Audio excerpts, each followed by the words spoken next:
আমার বরেরা ৩ ভাই, আমি সবার ছোট। শাশুড়ি আমাকে পছন্দ করে বিয়ে দিয়ে নিয়ে আসে।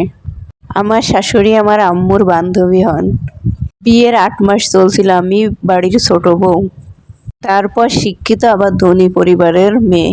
শ্বশুর বাড়ির সবাই আমাকে ভীষণ ভালোবাসে। তবে আমার ২ জা আমাকে সহ্য করতে পারে না। তাদের স্বামীর তেমন ইনকাম নেই। কিন্তু আমার স্বামী ব্যবসায়ী, মাসে লাখ লাখ টাকা ইনকাম করে। আমি নিজেও একটা কোম্পানিতে আছি, আমিও ইনকাম করি। নিজের ইচ্ছা নিজেই পূরণ করি। ভালো জামা কাপড় পরি, ঘরে দামি দামি ফার্নিচার।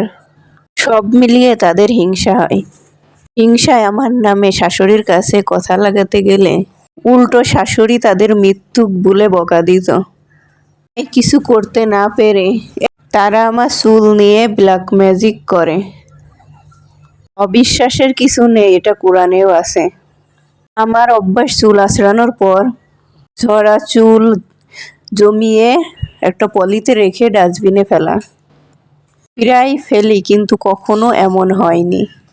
হঠাৎ ফিল করি রাতে কেউ আমার মাথায় হাত বুলিয়ে দেয়, চুল টানে, ড্রয়িং রুমে কেউ হাঁটে। তখন এগুলো হয়, তখন শরীর ভারী হয়ে যায়, মাথা ফেটে যাবে এমন ব্যথা হয়। দিন দিন অসুস্থ হচ্ছি, চেহারা, মাথার চুল, গায়ের রং কিচ্ছু নেই। শরীরে তেমন জটিল রোগ নেই, ডক্টর বলল।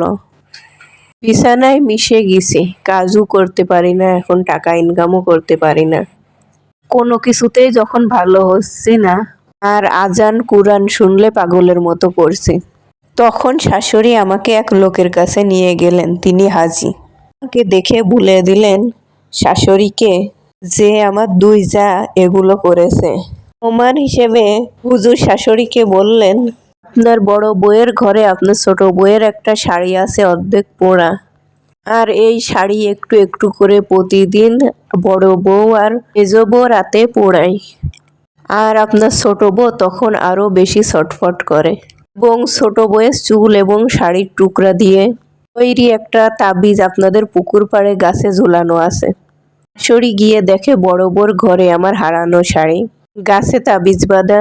সব প্রমাণ পেয়ে বড় বউ এবং মেজ বউকে জয়েন্ট ফ্যামিলি থেকে বের করে দিতে চেয়েছিল, কিন্তু আমার স্বামী এবং শ্বশুর বলল না, আমরা যেন দূরে কোথাও চলে যাই আর একা নিজেদের মতো সংসার করি। তার কারণ যারা একবার ক্ষতি করেছে সে থাকলে আবার ক্ষতি করতে পারে। তারপর আমাকে অনেক কষ্ট করে হুজুরের চিকিৎসায় সুস্থ করা হয়। তারপর আমরা আলাদা ঢাকা থাকি, শ্বশুর শাশুড়ি বাড়ি চিটাগাং। এটা একটা সত্য ঘটনা, এক আপুর লেখা।